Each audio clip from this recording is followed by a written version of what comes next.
Good morning, everybody, and welcome to the Understanding the Franchisee Freedom Act HR 4614 webinar. We do appreciate all of you taking time out of your day to spend with us. This is a very rare opportunity to rebalance the franchise relationship and strengthen protections for small business owners. So whether you're a franchisee, an association leader, or an advocate for fair franchising, this webinar will give you the tools and knowledge to make your voice heard. Before we begin, please note that all participants have been placed on mute with the video off to help keep background noise to a minimum. If you are dialing in via phone, you may experience a 1 to 2 second lag during the meeting. You may submit your questions during the meeting by typing them into the chat box, and your questions will be addressed during the Q&A period at the end of the meeting.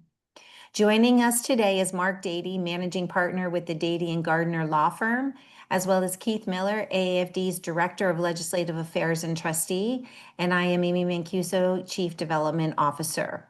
We also have Maya Norwood on the call, who is one of our chapter managers. So with that, I'm going to turn this over to Keith and Mark to get us started. Great. Thank you, Amy. And thank you, Mark, for joining us today. And yes, we're going to start out, just kind of go over some of the logistics of the bill and talk about what's in it.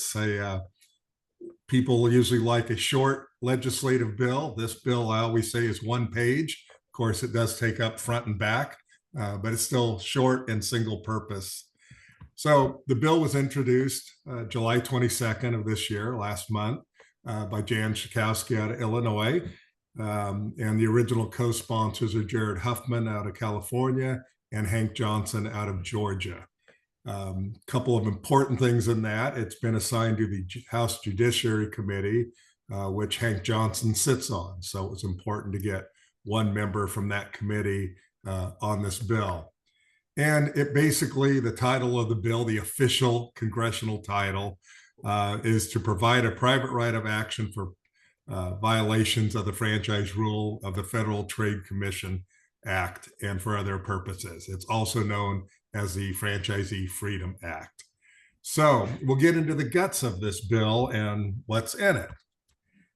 So basically, you can read it there. It talks about you are able to go after, in a sense, your franchisor. It's your franchisor who discloses to you at the beginning of the sales process. And that's part of the FTC Franchise Rule Act. And so, Mark, explain a little bit of what's in the franchise rule and what the legal provisions that can be violated. Perfect. Thanks, Keith. Yeah, the franchise rule 16 CFR 436 is really the nuts and bolts of the FDD, right? It covers who's entitled to receive an FDD, the franchise disclosure document, what language is included in there, the 23 items of disclosure, and when you need to receive it and who needs to provide it to you. And so really this is a really important disclosure opportunity. So whenever you're looking at buying a franchise, renewing a franchise, or selling a franchise, this is when the FDD comes into play. And so to be able to get a private right of action on this would be really helpful, because a number of states, Keith, as you know, currently have some disclosure obligation, or there is a statute that provides franchisees with some relief. But federally, the problem is that there is an obligation to provide franchisees with an FDD, right? That's in the statute. Your franchisors are required to do that. But the problem is courts have looked at that and said, well, even if they violate it, there is no private right of action.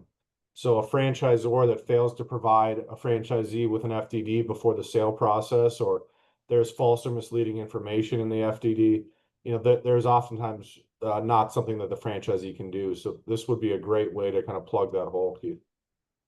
Right. And as you say, some states do allow it, but it's not across the board. And one of the things we see is, since from a resource standpoint, franchisees obviously usually don't have the resources of their franchisor. When there's a lawsuit or an action on a violation, one of the first things they'll do is file a motion of, you don't even have the right to sue me, not argue the actual case, but actually try to, in a sense, motion you out of money to get rid of you.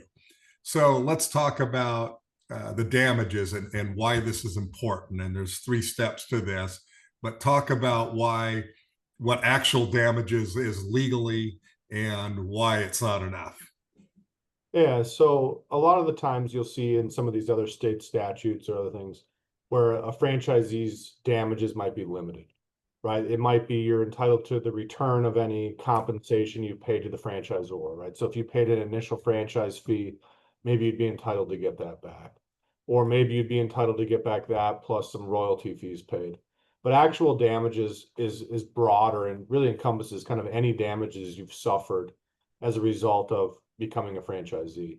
So I think that's really helpful here, where it's not also damages caused thereby. There's lots of different varieties of all of this, but actual damages, one of 3 here is a great first step to making sure that franchisees who are, have suffered damages as a result of these violations, can recover not just a limited amount, but really any damages that they actually suffer. And then, so let's go to the second part of why this is important, because it really goes after those things that don't fall under actual damages.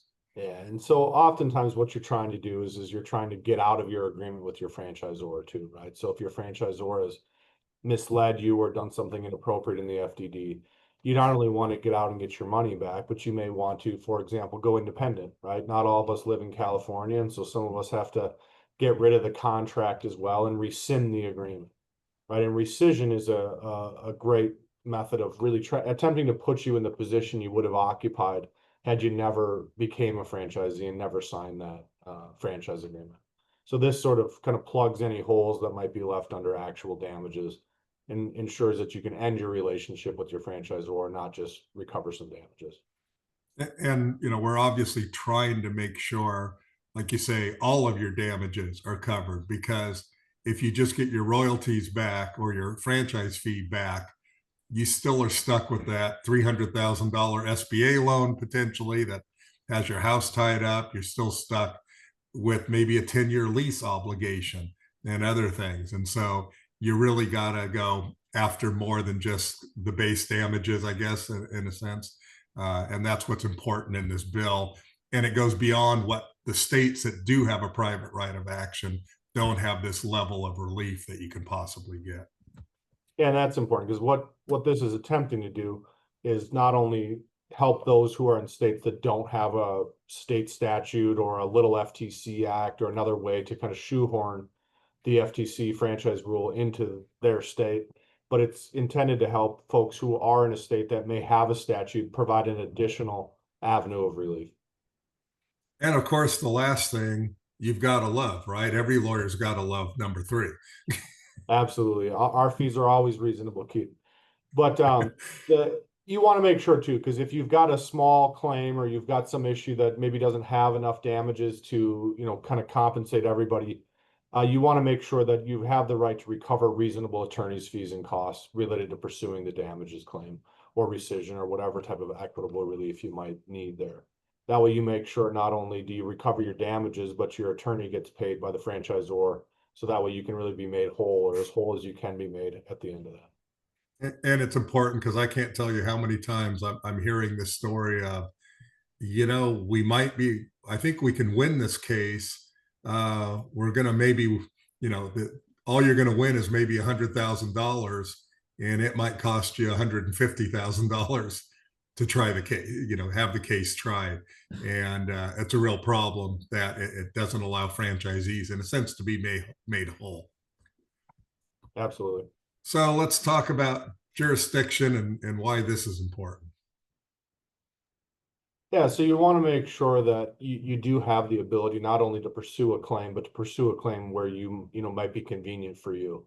And so here, this statute allows a franchisee to pursue relief in either the state or federal court where they are located, which is important because not everybody wants to be hauled into a court where the franchisor lives or far away, where the costs again might increase. And if you've got motions or you got local lawyers you want to deal with, all of a sudden they got to fly out to go have hearings, etc.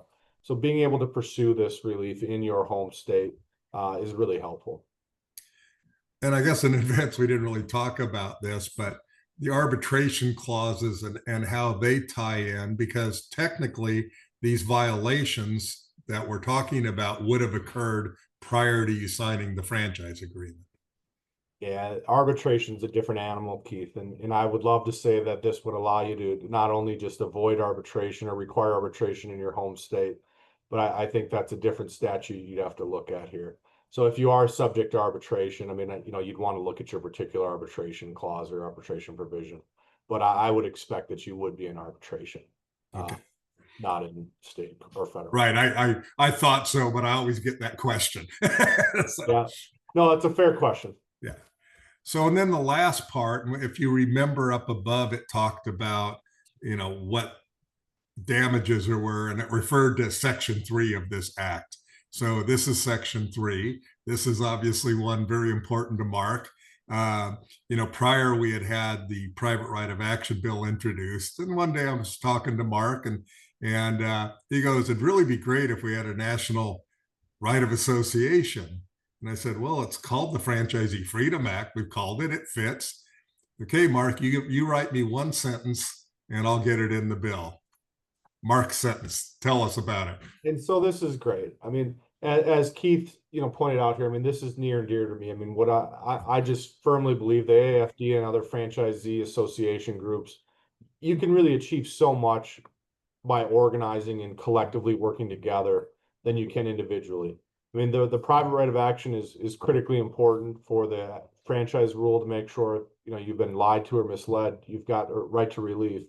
But once you're in the system, sometimes you don't have a claim, right? There's no franchise rule violation, or there's no breach of contract. But if you can associate with one another and really put pressure on the franchisor to, do the right thing, I think that's really important. And this language here, as Keith noted, there's a lot of commas, there's a lot of interjections here, we're trying to cover a lot of things in one sentence. But really what we're trying to say is that, or what this bill, right, this isn't us saying this, what this bill is trying to say is that we want to make sure a franchisor can't retaliate or take other action against a franchisee for being part of a trade association, a franchisee association, or otherwise joining up with other franchisees. And so what this does is it says a franchisor may not directly or indirectly, right? That shows that this is intended to be really broad here. Restrict a franchisee from associating with other franchisees, including retaliating against any franchisee. And so that's great. A lot of folks have said, well, hey, isn't this already covered? There's a Bill of Rights. Isn't this in the Bill of Rights? And that's great. If you remember the Bill of Rights, you're doing something appropriate here. But unfortunately, that really only applies to the government, right? So the Bill of Rights, you do have a right to associate, but that means that the government can't take action against you for associating with other people, for joining some organization or doing something. It doesn't mean that your franchisor can't. There are some state statutes that apply, and there are, protections against association or against being retaliated against for associating with other franchisees. But federally, again, there is no right to say, hey, you took action against me or retaliated against me just for being part of an association. I want, so we're trying to prevent that from happening. I would say, Keith, and this well, and so does AAFD, I mean, there are a lot of other options, right? I mean, if a franchisor is picking on you or doing something because of your involvement in association, I mean, we're not saying that there is no protection as of today. But again, what we're trying to do is bolster that and make sure that any franchisee in any state in America can point to this statute and say, look, I have a right to participate in this association, and you cannot retaliate against me for simply doing so. And that's really what this is attempted to do.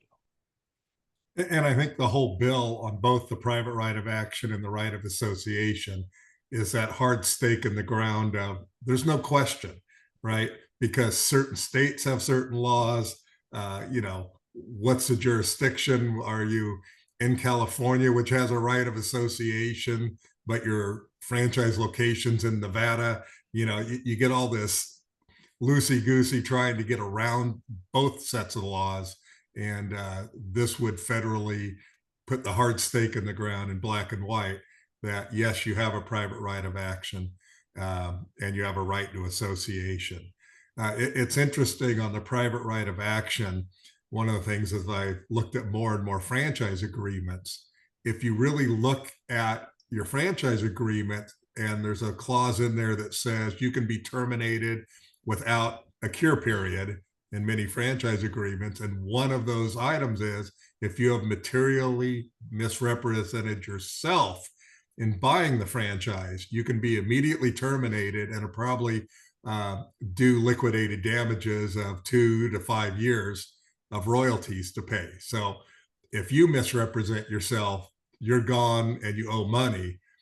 But there's nothing really federally that says if they misrepresent themselves, you have kind of the like thing. I kind of laugh that in my press release quote that Schakowsky sent out the day we introduced this bill, and it's unbelievable to think that we even have to ask for our right to go to the courts to fix a wrong in a sense, and that we have to fight for the right to association. So it's almost laughable that as franchisees, what most people would consider basic American rights, we don't necessarily have.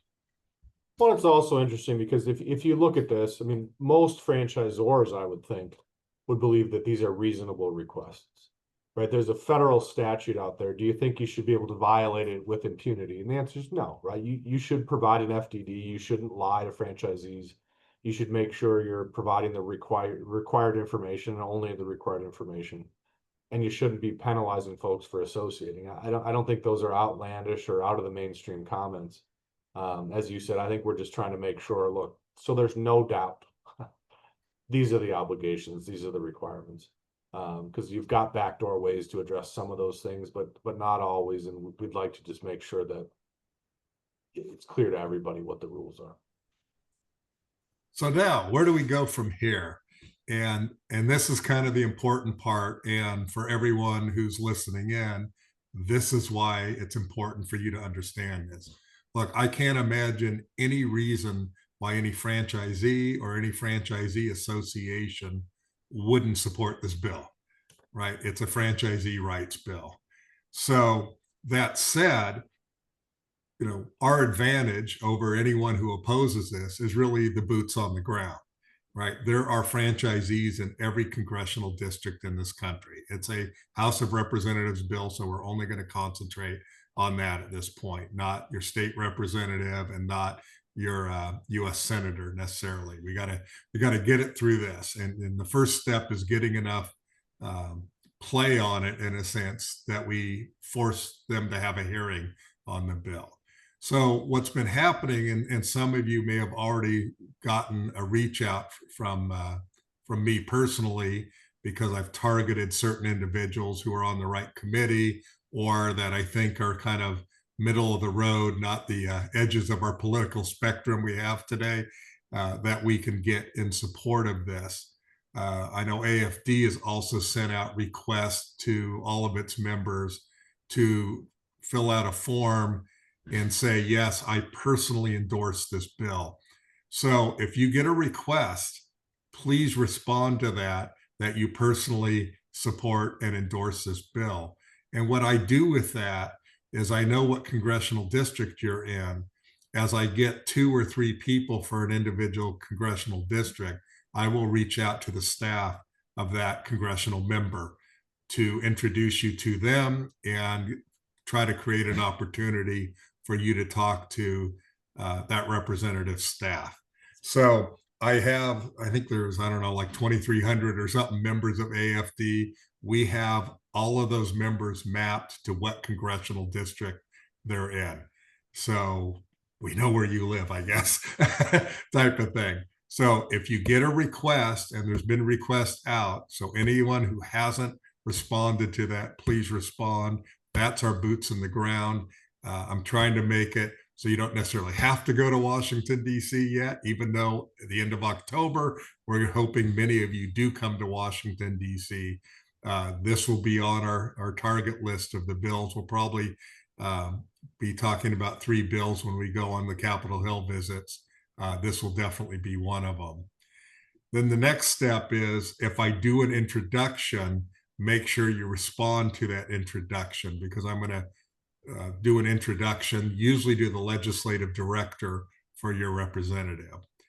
The other thing is you can reach out in your own district. If you know who your representative is, and you can look up your own by going to house.gov and you enter your zip code and it'll give you your representative. It may require you to enter some more address information, but you'll know who your representative is. Go to your representative's website on the house.gov website and sign up for their newsletter. Every one of them, I know, when you come in on the front page of it, it'll have somewhere to sign in, to sign up for their newsletter. This is important because it'll tell you when they're in town, what they're working on, etc. May give you some ways to reach out to them. We're coming to the end of their long summer recess, but by getting their newsletter, hopefully you'll find out that they're having a town hall. You know, it's free to go to a town hall meeting. You know, everyone always with politics wants you to hand money to them to help them win their election or whatever, or they have fundraising locations, but a town hall is free. It's an official business.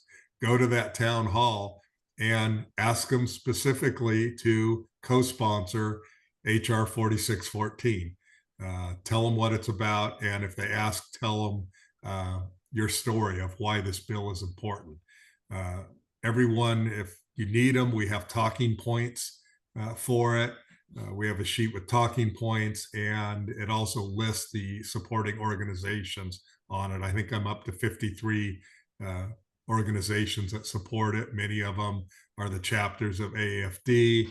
You know, we have the big groups like the McDonald's Owners Association, et cetera, on it. So we have the resources to help you, and you can always reach out to us to have any help. If you are going to go to a town hall, and send me an email, and I can help you get ready for that.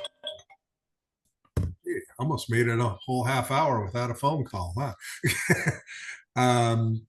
And so that's it. Pretty simple. It's not a complicated bill. It'll allow you to have a right to the courts if you were wrongly disclosed, and it gives you a right of association. So I don't know, Amy or Maya, if you can read the questions to us. Mm-hmm. Yeah. So the first question is, what spin will the IFA have on this, and why is this bad for franchising? I don't think they're going to have a spin. My understanding at this point is they're staying neutral on it. Now, obviously, the franchisors in general won't want it, which frustrates me a little, because I don't think most of the good franchisors violate the FTC Franchise Rule. And to me, not allowing franchisees to go after the bad actors actually is providing cover to them. Officially, at this point, they haven't taken an official position.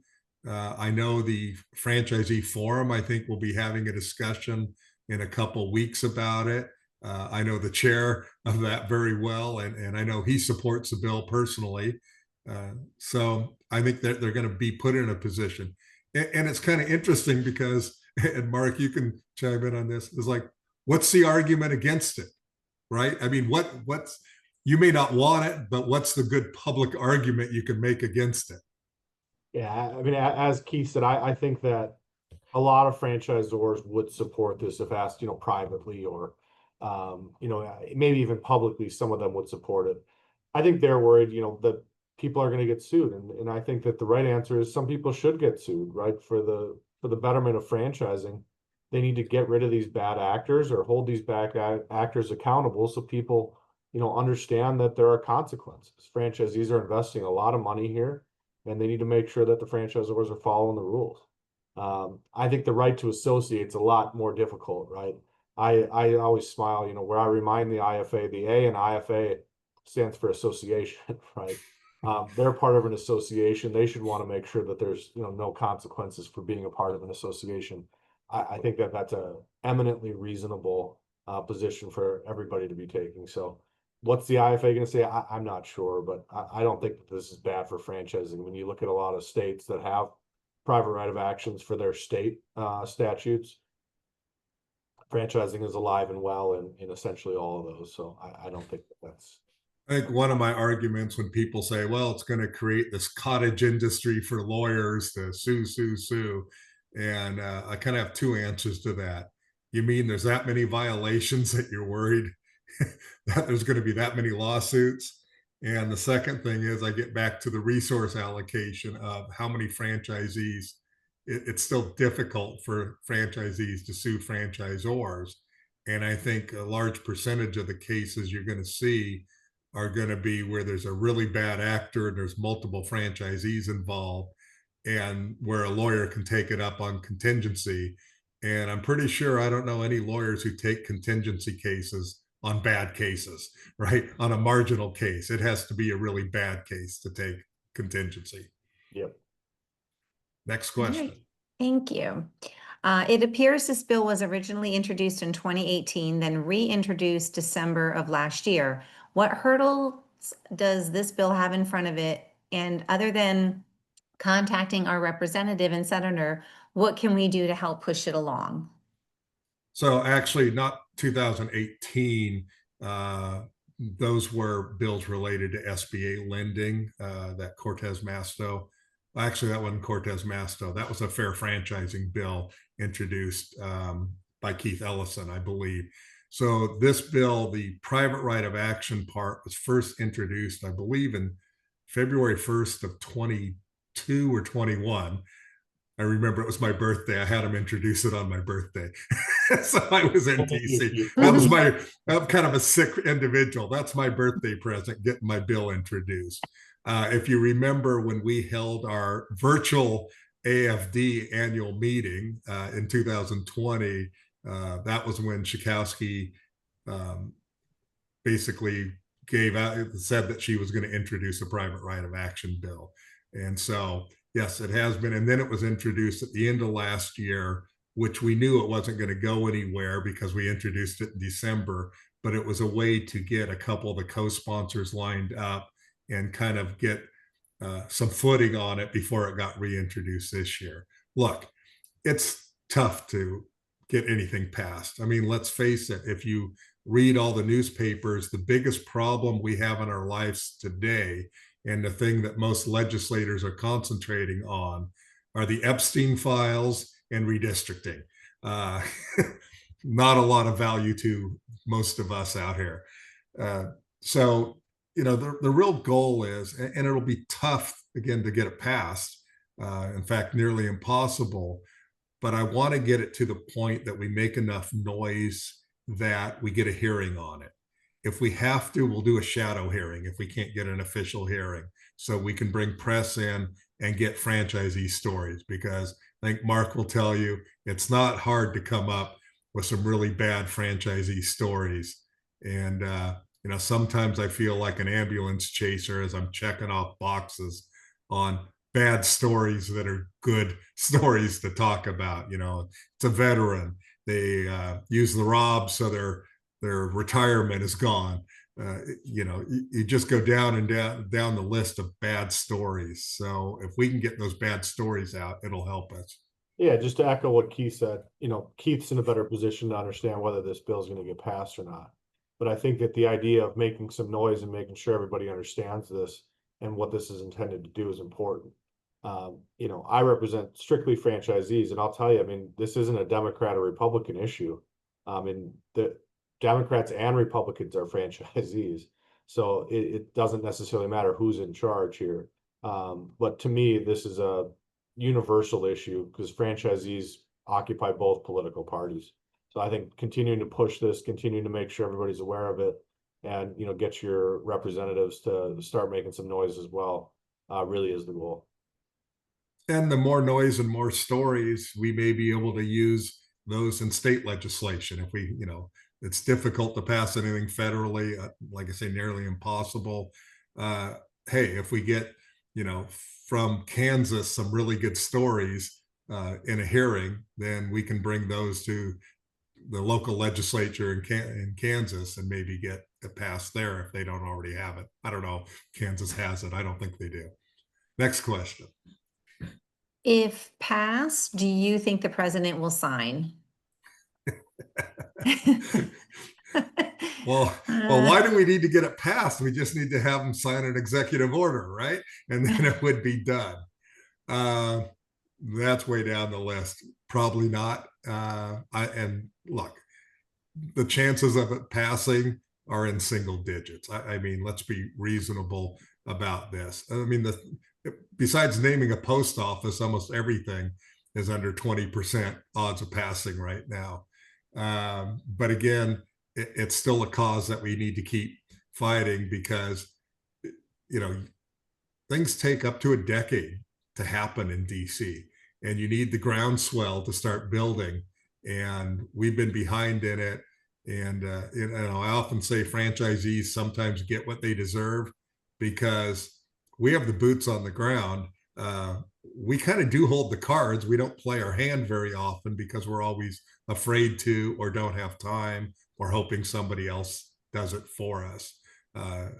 You know, if I've often say, I think the IFA says there's 800,000 franchise establishments in the country. Think if every establishment contributed $10 to a political action committee for franchisees. Think of 800,000 locations called Congress one day on something as simple as this. Yeah, that would change it. Actually, it shut down their phone lines, but you get the drift. If we could just get a small percentage of that, you know, we would be golden. All right, next question. What is the likelihood of getting something like this passed? And is it generally wrapped into a bigger bill, or does it have to be brought up and sponsored individually? That's a good question. So, no, it doesn't have to be passed individually. Often things like this, it's usually easier to cut things off than add things, but often they can go into appropriations bills. So, you know, potentially the appropriations bill for the FTC in this Congress is going to be difficult because this president is kind of gutting in general all the regulatory agencies.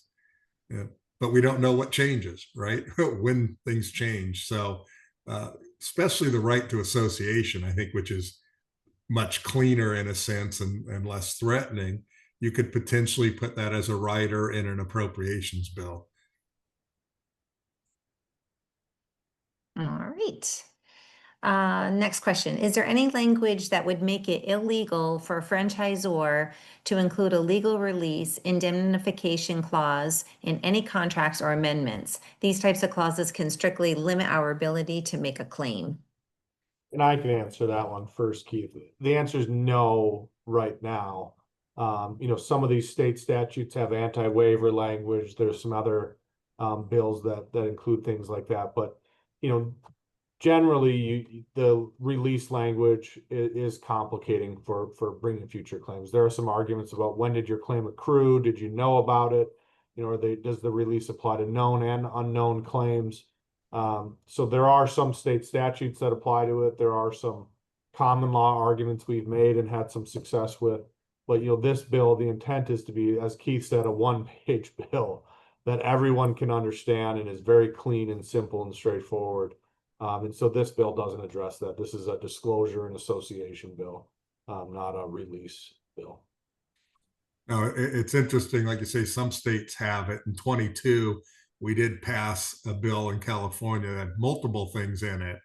Among others, if a franchisor gave any relief to a franchisee for a declared national or state emergency, i.e. the pandemic, the franchisor could not require the signing of a release to get that.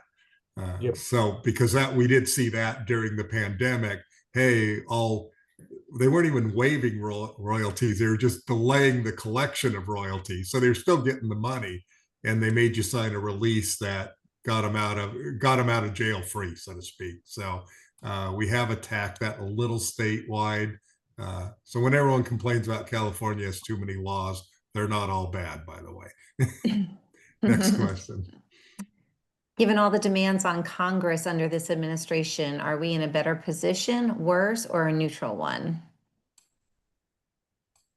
You know, it's an interesting political question because I think most franchisees lean right of center, right? Most franchisees identify themselves as conservatives.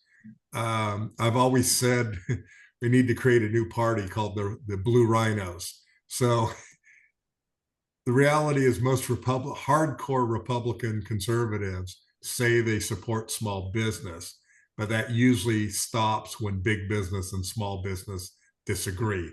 And you know where we are as franchisees. We're the small business, you know, the franchisor is big business. The unions tend to, the Democrats tend to try to help us a lot more, but then there's a lot of the union activity around them too. So we are stuck in the middle politically, which you think would be great when you have a split Congress, but you know, now a majority of one is a mandate, I guess. So I've always joked that we kind of are blue dog, which is a conservative, moderate Democrat term, and a rhino, I guess, which is a moderate Republican, that we need to be blue rhinos and push it. So no, it's difficult right now. It's why one of the reasons, though, I've targeted not only the committee, the Judiciary Committee and Energy and Commerce, which oversees the FTC, but I've also targeted all the members of the Problem Solvers Caucus, because they tend to be the people who try to work across the aisle and get something done. So if your member is one of those on the Problem Solver Caucus, you're probably going to get reached out to specifically by me. How do potential franchisees get educated before they sign? I find most franchisees are legally clueless of what they're signing or what they signed years after execution. Go to Mark. That's all yours, Mark. Probably. I was going to say, yeah, my email address is on the next page. You know, look, I mean, the two ways that franchisees that are looking, or prospective franchisees, should seek to get educated are: one, hire a lawyer. Like, it doesn't have to be me, just hire a lawyer. I mean, they help you understand what's in there, what's normal, what's standard, what's out of line, what might be negotiable. I mean, you know, I always say I'm trying to help folks do two things. One is see what they might be able to change, and two, understand what they're signing. And the second thing that prospective franchisees should do, aside from what's the written agreement, they should go talk to all of you, right? Talk to existing franchisees. That doesn't help you maybe get educated about what the legal agreement says, but it helps you get educated about how your franchisor might be exercising those, right? You know, are they setting your pricing, or are they mandating opening hours, or are they having really rough inspection processes? You know, you want to know those kinds of things. And so hiring a lawyer and talking to existing franchisees are my two best ways of due diligence before signing something. I think the other thing that's changing is working with the IFA. We actually passed a broker's bill last year in California. And, you know, people have to understand, when they're using a broker, the broker will say they're working for you for free. My daddy taught me a long time ago, he who signs my paycheck is my boss. They get paid by the franchisor, right? Their obligation is not necessarily to you, which is why you really need to get that franchise attorney and talk to other people. They're like a real estate agent in some ways. They're trying to get a sale, but they have, in general, except in California, very little legal obligation to act in your best interest. So that's the other thing. Be leery of the third-party sellers and franchises that use them. And usually your franchise fee is higher with a franchisor that's using a third-party broker, because they're having to pay them $30,000 to $50,000 to get you to sign. Mm-hmm. This is maybe more of a comment, but I don't know, Mark, if you or Keith want to comment, but the comment is offered pandemic financial help from the franchisor, but only if I signed a new release. Been there, it needs to be prohibited. I mean, absolutely, right. The releases for, asking for a Kleenex or to, have help tying your shoes I mean, releases are a problem. I understand releases as part of actual settlements or to obtain significant, relief from a franchisor. But I think a lot of these things are, when the relief that you're receiving is not really relief, it's just standard help you would expect from a, quote unquote partner. I think those are really problematic. Some of these state statutes have anti-waiver language, but the releases don't necessarily work like that, especially if they're executed post signing of the franchise agreement. I'm always reminded if you're being asked to sign something, it's because the franchisor can't do what they want to do without you signing it. So really don't sign anything without talking to an attorney, a franchise attorney at that. There you go. Mm-hmm. Let's see, it looks like this is probably our last question. It's a question in here and a comment. So while the AAFD is working with its member franchisees to help support this, what else is being done or can be done outside the AAFD to promote this bill to other franchisees to get that groundswell you mentioned and is likely needed unless the bill snuck in? It seems a bigger PR campaign could be needed given we don't have pockets to get the attention of Congress, and thank you for all that you're doing for us. Well, I think every franchisee organization is involved. So for those of you who don't know, I've been a board member of the Coalition of Franchisee Associations. I don't know for how long. I was chair of that association for 6 years. That tends to have the bigger organizations like McDonald's, Burger King, Subway. I'm a Subway franchisee, so obviously that 7-Eleven. So we do have those organizations involved, which is why we're doing a joint event at the end of October. So everybody should sign up for that joint event with the AAFD and CFA. I also, one of the members of CFA is the Asian American Hotel Owners Association, which is a group I also work with. I mean, that's 20,000 members who own 60% of the hotel motels in the country. So, but our advantage is, again, not dollars so per se. Our advantage is boots on the ground, which is cheap. If we allocate it, it's cheap to get in contact with your representative, or at least their office. It's cheap to, get on a Zoom call with them. It's cheap to send them an email to support this. So, look, I get it that if the McDonald's CEO wants to contribute to a PAC, the reality is it's not really coming out of his pocket, right? It's part of his base pay. When they join certain associations, it's not him joining. When we're asking you for $10, it's you're reaching in your pocket and pulling $10 out. So I get it. I'm one of you. I get it. All right, we do not have any other open questions. I'll just put that out there one more time. If anyone has questions, you can type it in the chat. Does not look like it. All right, well, I'd like to just thank both Mark and Keith for your time and your expertise on this very important matter. And thank you to all of those who attended the call today. And also thank you to Maya for helping to assist in coordinating this effort.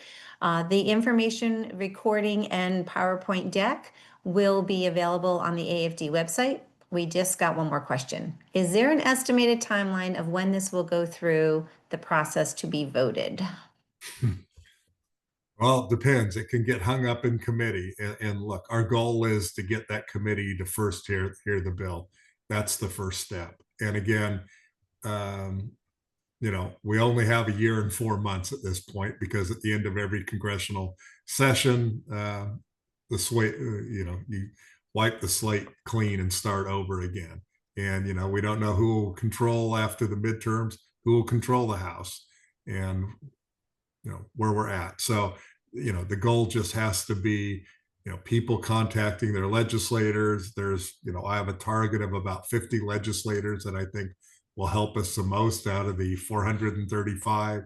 So, the big ask is, respond. AFD again sent out an email saying, do you endorse this bill? Yeah, if you do, sign up here. Everyone, please do that. I think I have about 300 people who have, so that's actually pretty good. But we have 2,300 members, so there's another 2,000 out there. And I would love to be able to contact, for example, Ted Lieu in California. I've got some recent signups there. We have about 10 members who are in his district. He's on judiciary, and I've got 4 of them that have said they endorse the bill. So last night I sent an email to his legislative director saying, hey, we want you to support this bill.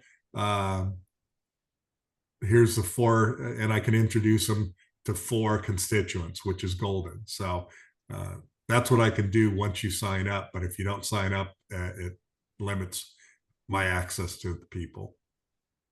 Yeah, I think do what you can is the short version, right? You can only control what you can, but make sure you do what you can. All right. The key word in there was definitely estimated. So thank you for that response. And thank you all again for your participation in today's call. Check back to the AAFD website. We will be publishing this to our members in a communication. So have a fantastic day. And remember, if you have any questions, please contact Mark or Keith or anybody at the AAFD. We'll be happy to help you.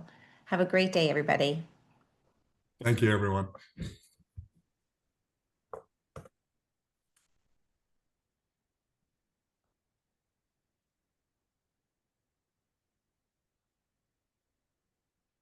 I don't know how to stop this.